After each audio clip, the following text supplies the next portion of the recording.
कुठे चुकतंय हे कळत नाही ना?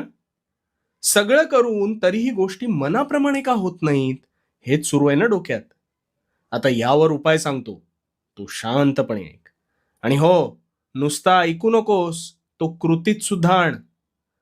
तू कधी स्वतःचं कपाट पाहिलंयस का रे? आता तू म्हणशील, ते मी रोजच पाहतो, त्यात काय? अरे त्यातूनच आता तुझ्या मनातले प्रश्न सोडवतो बघ.